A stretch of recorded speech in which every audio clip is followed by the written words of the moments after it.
Þá það 7. dagskrárliður, skýrsla bæjarstjóra. Eiríkur Björn Björgvinsson tekur til máls. Forseti og ágætu bæjarfulltrúar. Síðasti bæjarstjórnarfundur var 20. febrúar síðastliðinn og það fara hérna í helstu mál sem hafa verið á mínu borði. Fyrst aðeins að segja frá því að það voru að koma niðurstöður varðandi könnun á þarfagreiningu varðandi stjórnendafræðslu hjá bænum. Bara stuttum alveg sagt að það voru niðurstöður með jákvæðar og við fengjum mjög góðar upplýsingar og upplýsandi frá starfsfólki bæjarins. Jákvæðar því leytinu til að sú fræðsla sem við höfum verið að sinna hjá bænum virðist falla í kramið og hefur skilað árangri. Og jafnframt fengum mjög góðar upplýsingar frá starfsfólki bæjarins og það hvað við getum að sjálfsögðu alltaf gert betur og hvert við mættum stefna í framtíðinni. Ég kem nú á annað slagið að svona skemmtilegum punktum í svona inn á milli sem er kannski ekki hefðbundi í starfi bæjarstjóra, en það einn þáttur sem ég tek að mér á hverju einasta ári. Það að vera fundastjóri á aðalfundi Ungmennafélags Akureyrar. Ég segi líka alltaf frá því en segi líka jáfnframt á þessum aðalfundum að þetta er eina félagi sem ég tek að mér að vera fundastjóri á. En mér skilst þetta sé komið eiginlega inn í samþykktir félagsins að bæjarstjóri sjá þetta, en ég vona að sá sem tekur við til bæjarstjóri hann fái þetta verkefni að vera fundastjóri á aðalfundi Ungmennafélags Akureyrar. Það var stjórnarfundur í sambandi íslenskra sveitarfélaga föstudaginn 23. og fundargerðin var lögð fyrir bæjarráð. Síðan var 24. febrúar þá var opnun í listasafninu. Mjög athyglisverð sýning sem mér skora okkur bæjarfulltrúar að skoða ef við hefum ekki nú þegar síðan. Þetta er sýningin með sköpun bernskunnar. Við höfum fengið mikið lof fyrir þessa sýningu. Þetta er reyndar sýning sem var líka í fyrra. Samstarf listamanna og barna og unglinga í bænum. Og svo þetta sýningin Kyrð með Helgu Sigríði Valdimarsdóttur. Á mánudaginn í síðustu viku þá kom hér væntanlegur sviðsstjóri skipulagssviðs og ég verð að fá tækifæri til þess að segja þetta orð hérna líka, þannig að hann mun koma og taka við af Dr. Bjarka. Síðan höfum við verið að vinna í bréfi sem er enda farin til ráðuneytisins sem er kröfubréf sveitarfélagsins vegna öldrunarmála. Það er farið frá sveitarfélaginu til ráðherra, þar sem við óskum eftir því að ráðherra horfi til þess að það sé ekki rétt skipt í fjárveitingum til reksturs hjúkrunarheimila. Og síðan þarf ég að koma hérna að einu máli sem hefur haft svolítið eftirmála. Fulltrúar hestamanna komu hingað á fund mánudaginn 27. febrúar síðastliðinn og ræddu áhyggjur sínar vegna reiðleiðarinnar sem aðeins hefur verið minnst á hér á fundinum sunnan við flugbrautina.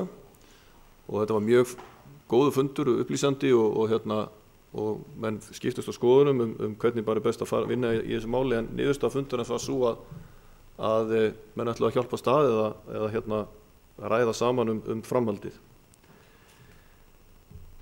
Í lok fundarins þá var áttu við samtali og formaður Hestamannafélags Sléttis lögreglusamþykkt sveitarfélagsins og einhverjum óskiljanlegum ástæðum að þá fór það í loftið að sveitarfélagið væri búið að samþykkja bann við rekstri hestastóða í sveitarfélaginu. Og meðal hans fór þetta í loftið af fyrrverandi formanni félagsins, en bara því að koma því að það er algjörlega að fara með rangt mál í því sem þar kemur fram í máli fyrrverandi formanns það að bæjarstjórn hafi tekið einhverja ákvörðun það að banna rekstur í sveitarfélaginu. Og í dag var mér afhentur undirskriftalisti frá íbúum sem ég mun leggja fyrir bæjarráð og það er ljóst að samkvæmt þeim lista þá er einfaldlega fólk ekki verið upplýst það hvað það væri að undirrita. Og vegna þess að það hefur engin óskað eftir neinu banni á þessu rekstri og það hefur engin umræða átt sér stað það innan sveitarfélagsins að banna slíkt. En aftur á móti að ósk hestamanna að þá hefur óskað eftir því að vera settar einhverjar reglur þennan rekstur og það á það sem við höfum eftir að ræða bæði bæjarfulltrúar og þá við starfsmenn sveitarfélagsins þegar við tökum lögreglusamþykktina fyrir hvort það sé ástæða til þess að setja reglur og með þá hvað hætti það verður gert. En öll umræða á eftir eiga sér stað þetta mál. Ég var bara að fá tækifæri til að koma þess að þessu vegna þess að ég veit að hestamenn hafa komið að máli við bæjarfulltrúa og fleiri, og umræður á samfélagsmiðlum eru á sumu leyti mjög gífuryrtar. Við undirrituðum í lok síðustu viku, á föstudaginn síðustu viku, nýjan samning við Menningarfélag Akureyrar, og það bara mjög ánægjulegt að þar erum við að efla starfsemina með því að styrkja hana með frekari fjárframlögum og efla hana með bæði í verki, þar að segja með auknum fjárveitingum en líka móruðskum stuðningi við þá starf sem hefur verið unni á vegum Menningarfélagsins og það eru bjartir tímar framundan. Og síðan hafa bara verið hefðbundin viðtöl og við fjölda fólk sem ég fer aldrei í gegnum hér á þessari samantekt minni. Í dag, í gær, komu hingað fulltrúar vegna barnasáttmálans. Ég kom ekki til upp í umræðum áðan þegar vorum að tala bæði ungmennaráði eða skýrslu frístundaráðs. En fulltrúar sem verkefnisstjóri sem að vinna með barnasáttmála koma máli við bæjarstjóra og ég bara fer að fá tækifæri og fagna bara umræðinni sem átti sér stað hér áðan þetta mál. Þetta mjög mikilvægt mál fyrir okkur og þetta eitt af þeim verkefni sem að bæjarstjóri þarf að fylgja eftir. Og í dag var síðan aðalfundur flokkunar og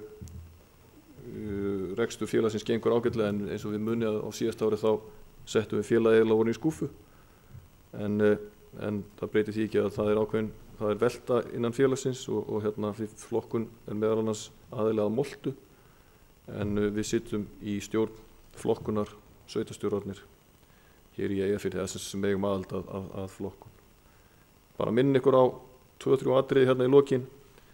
Það að á morgun er stóra upplýstarkeppnin í Menntaskólanum á Akureyri. Alltaf gaman að fylgjast með, þið hafið tök á að koma upp menntaskóla klukkan 5 á morgun. Gaman að fylgjast með krokkan þar sem þau eru að keppa í upplýstarkeppninni.